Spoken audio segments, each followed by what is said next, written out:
Coach, life coach, business coach. Você já deve ter ouvido essa expressão, que agora está muito em alta. Significa treinador, como a pessoa que te orienta no esporte. Mas agora existem pessoas para te ajudar a tomar as melhores decisões na vida, no trabalho. Estamos no estúdio com a coach Georgia Malveira, que faz isso há 16 anos. Explica pra gente esse processo, que busca desenvolver e despertar o nosso potencial, é isso? Boa tarde, Georgia. Exatamente, boa tarde. Foi muito bem colocado. É despertar mesmo o potencial, porque o potencial nós já temos dentro de nós. O que falta na grande maioria das pessoas? Despertar, abrir, colocar para ter uma vida ainda mais intencional, se posicionar na vida para isso. Então, o processo de coach, ele caminha exatamente por isso. Ele vai abrir possibilidades. Então, é como se a gente fizesse uma visão sistêmica da vida da pessoa e dali, analisando as várias áreas, encontrar quais são as possibilidades para ele ter uma vida mais intencional. Você não é psicóloga, mas esse trabalho é muito voltado para o que a pessoa está sentindo. Como que você faz isso? Exatamente. De formação, eu sou farmacêutica, mas trabalhando com pessoas, desenvolvendo pessoas na área da gestão, eu senti falta de alguma coisa que fizesse as pessoas assumirem um papel na sociedade.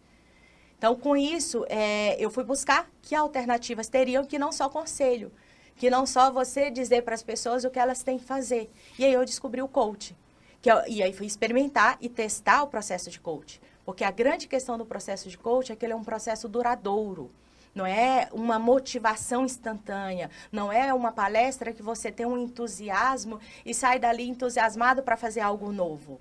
Na realidade, o processo de coaching ele é estruturado e é um trabalho de parceria contínuo.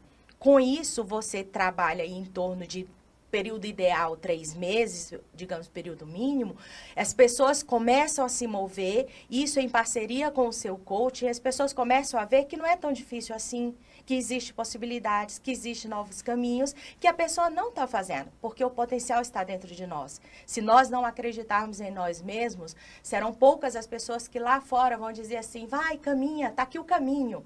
Então, é enxergar esse caminho e fazer. Você acha que a gente pode dizer que é uma ajuda para autoajuda ou não tem nada a ver com autoajuda? Eu não tenho problema com relação a essas palavras. Algumas pessoas, alguns coaches não gostam, coach não é autoajuda. Mas eu gosto de trabalhar da seguinte forma, autoajuda. Estratégias para se autoajudar. Por que não? Então, o processo de coaching é sim um processo que pode ser considerado, porque são ferramentas e estratégias estruturadas para você se autoajudar. Então, também existe o auto-coaching. Nem sempre você tem condições ou possibilidades ou está ao seu alcance por alguma das maneiras, um coach, mas você pode fazer o auto-coaching. E que estratégia você pode dar de exemplo para a gente que as pessoas podem adotar? Ou que você já adotou com outros clientes e essas pessoas conseguiram ter sucesso? O que eu percebo, Catiúcia? Na minha experiência, o que falta nas pessoas é essa borboletinha que a gente sente no estômago. É por que eu tenho que acordar amanhã?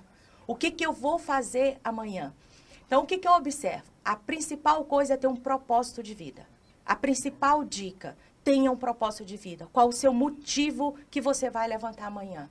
Por que você vai seguir e fazer as estratégias do seu dia que não seja só a questão do trabalho? Porque, às vezes, não vai ser dentro do trabalho que você vai encontrar a sua motivação diária. Então, primeiro, ter um propósito. A segunda dica, abra sua agenda e perceba quais são os desperdiçadores de tempo que você está tendo. O que está te levando a não estar atuando de uma maneira em alta performance para ter resultados na sua vida.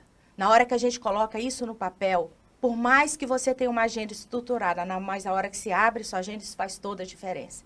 E uma terceira dica que seria planejamento. Qual é seu objetivo até o final do ano? Para onde você vai levar seus próximos passos até o final deste ano? As pessoas que têm mais facilidade, qual é o seu planejamento para os próximos 5 anos? Aonde você quer estar daqui a 5 anos? Qual resultado da sua vida você quer ver nos próximos 5 anos? Isso de uma maneira estruturada. Então, a gente define pequenos passos, a pessoa vai caminhando, ela vai se motivando, ela vai percebendo que é possível, vai percebendo que ela consegue. Quando ela vê, ela assume realmente o papel na vida dela e consegue seguir. Quantas pessoas nesses mais de 15 anos você já conseguiu ajudar? E que exemplo ou que caso você pode contar para a gente interessante, para a gente falar sobre esse assunto? Então, assim, número de pessoas eu não tenho isso contabilizado, mas vamos dizer assim, mais de 1000 pessoas. Porque como eu trabalho com treinamentos e palestras, então assim, já dei palestra para 150 pessoas, 200, 500, então assim, eu não vou. Em processo de coaching estruturado, eu já passo aí de 1000 horas de coaching em processo estruturado, isso tanto com CEOs, diretores, gerentes, como também em life coach. Mas assim, para falar de um caso... eu gostaria de trazer, né, para as pessoas, que às vezes a gente pensa assim, coach é um negócio distante de mim, né? Então, assim, eu fui procurada por um marido que gostaria de ajudar a esposa. E aí ele disse assim, olha, eu queria que você fizesse coach com a minha esposa.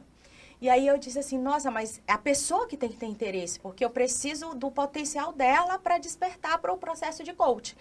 E aí, assim, nessas negociações de não estar falando diretamente com ela, pedi um momento para falar com ela, consegui falar com ela.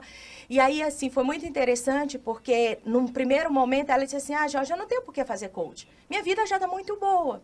E quando a gente teve a oportunidade de começar um trabalho, hoje, o resultado dessa pessoa, na hora, ela disse assim, Jorge, eu não tenho agenda, eu não consigo fazer, minha vida já está boa demais. Aí eu comecei a despertar vontades. Ela não tinha carteira de motorista, dependia 100% do marido. Ela não tinha um trabalho que fosse um retorno que gratificasse ela. Ela trabalhava com vendas de alguns produtos e isso não era gratificante para ela. E a gente começou a se colocar na agenda. Hoje, ela trabalha aqui em Brasília, no home care. E ela já teve a oportunidade de fazer acompanhando uma paciente, uma viagem internacional num cruzeiro, coisa que ela nunca tinha imaginado na vida dela. Então, assim, foi uma possibilidade muito grande. Por isso eu digo às mulheres, preste atenção, quando seu marido te der uma dica, cola na dica do marido, porque pode ter grandes oportunidades por aí. E existem coaches diferentes, né? Você fala do life coach e do business coach. São estratégias muito diferentes ou dá para usar uma na outra, ou não? Então, quando a gente o processo é de life coach, a gente vai tratar como se fosse, a gente diz assim, das áreas da vida da pessoa, que são todas elas. Existe inclusive a área trabalho profissional dentro da life coach. A grande diferença é o modelo de contratação. No processo de life coach, geralmente você é contratada pela pessoa. Quando é um processo de business coach ou coach executivo, você geralmente é contratado pela empresa. Num processo de coaching executivo, a grande deixa, Catiúcia, é você saber qual é o objetivo da empresa. Por que a empresa está contratando aquele processo? E aí você tem a oportunidade de alinhar com a pessoa, com o superior imediato daquela pessoa dentro da organização para você direcionar o seu processo de coaching e estruturar no que é o objetivo também da empresa e não só o objetivo da pessoa. Porque às vezes a visão da pessoa é uma, mas a visão que a empresa quer em relação àquele profissional vai ser outra. E isso precisa ser bem estruturado. Isso não pode atrapalhar, por exemplo, se a empresa quer que o coach siga numa linha, enquanto que para a vida daquela pessoa não é o melhor caminho? Interessante essa pergunta. Por quê? Porque aí a importância do alinhamento. Já aconteceu isso comigo, de fazer um processo de coaching, onde eu não tive possibilidade de ir até o superior imediato, caminhar com a pessoa para o objetivo dela, porém não era o objetivo da empresa. A empresa queria que aquela pessoa chegasse a um nível gerencial ainda mais estratégico, ainda de mais resultados. E ela estava ali no nível mediano. Só que quando eu percebi isso e eu sabia que a contratação era da empresa, eu fiz um alinhamento com ela das necessidades, se realmente é aquilo que ela queria para a vida dela. Porque aí o coaching também vai ter a liberdade deles. Jorge, não é isso aqui, eu não quero caminhar por aqui, vamos fazer um outro alinhamento e a gente repensa. Tá ótimo. Para concluir, as pessoas que tiverem interesse em conhecer um pouco mais, elas devem procurar quem, como? Pode procurar a mim mesma, Georgia Malveira. Estou nas redes sociais com esse nome, Georgia Malveira. Meu celular é 981941214. Então, estou à disposição para tirar dúvidas, para falar mais, porque é uma grande oportunidade estar aqui desmistificando o processo de coaching, Catiúcia. Porque hoje a gente percebe que existe uma confusão em relação a coaching, e coaching é um processo estruturado para levar as pessoas à alta performance. Perfeito, muito obrigada, sucesso. Eu que agradeço a oportunidade e agradeço a oportunidade também da TMJ3 por ter nos colocado aqui no ar para falar sobre coaching. Obrigada. E o Fala DF de hoje chegou ao fim, mas você pode rever as matérias e entrevistas pela internet. Acompanhe também nossas redes sociais. O Facebook é o Fala DF e o Instagram é o @FalaDF. Amanhã nós estaremos aqui ao vivo às 13h30. Vamos fazer este jornal juntos. Um bom começo de semana e até amanhã.